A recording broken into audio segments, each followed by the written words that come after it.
வணக்கம். இது சிறிவாரி ஜோதிடம் தேனியிலிருந்து உங்கள் பிரசன்ன ஜோதிடர் தேனி சிவா. நம்ம ஏற்கனவே நிறைய வீடியோக்கள் பார்த்துட்டு வந்துட்டுருக்கோம். அந்த வகையில் ஒருவருக்கு திடீர் யோகமும் புதையலும், தலைப்பு பாருங்கள், திடீர் யோகமும் புதையலும். சொல்லுவாங்க, என்னங்க ரோட்டில் தெரிஞ்சால் எதுவுமே இல்லாமல் இருந்தால் அன்றைக்கி பார்த்தா பல கோடிக்கு அதிபதி, பல லட்சங்களுக்கு அதிபதினு சொல்லக்கூடிய ஒரு அம்சமான விஷயத்தை பற்றி பார்க்க போகிறோம். சரி, இது ஜாதகத்தில் இருக்கா? இருக்கு. ஜாதகத்தில் ஒருத்தருக்கு புதையல் கிடைக்கின்ற அமைப்பு இருக்கான்னா கண்டிப்பாக இருக்கிறது. சரிங்க, அதுக்கு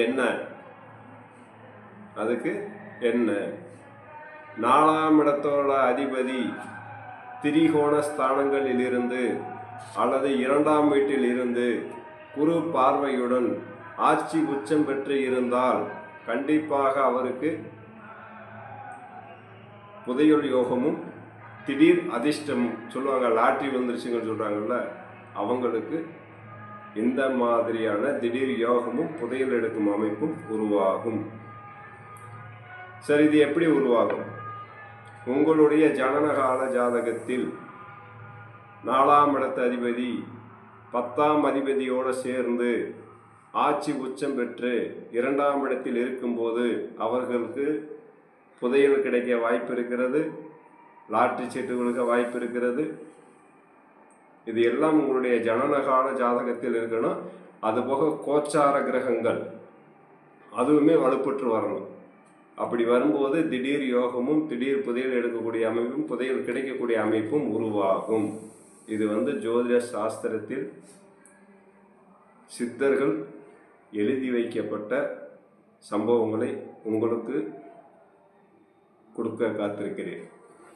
அப்போ 4ஆம் இடத்து அதிபதி வலுத்திருந்து கர்மஸ்தானம் என்னும் ஒரு செயலை செய்ய வைக்கும். கர்மஸ்தானம் என்னும் செயலை செய்யக்கூடிய தைரியத்தையும் ஆற்றலும் மக்கள் மத்தியில் ஒரு செல்வாக்கு கிடைக்கும். இந்த மாதிரி ஒரு அமைப்பு இருக்கிறவங்களுக்கு சொல்லுவாங்க, அவர்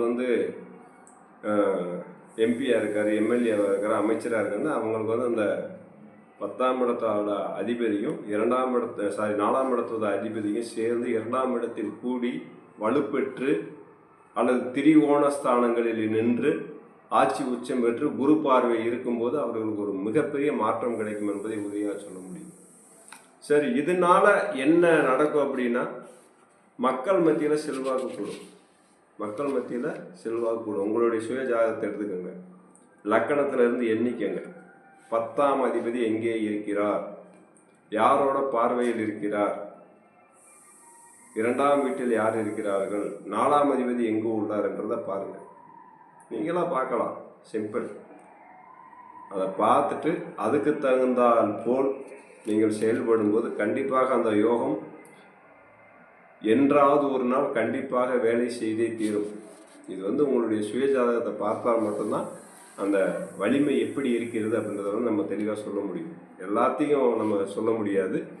அதுபோல் கேந்திர திரிகோணங்களில் இருந்தால் அந்த ஜாதகத்துக்கு புதையல் யோகம் கூடும். கர்மாதிபதி 4இல் இருக்க வேண்டும் என்று முனிவர் கூறுகிறார். கர்மாதிபதினா 10ஆம் அதிபதி அல்லது 4ஆம் அதிபதி, 4 தான் இருக்க சொல்கிறாங்க கர்மாதிபதியை.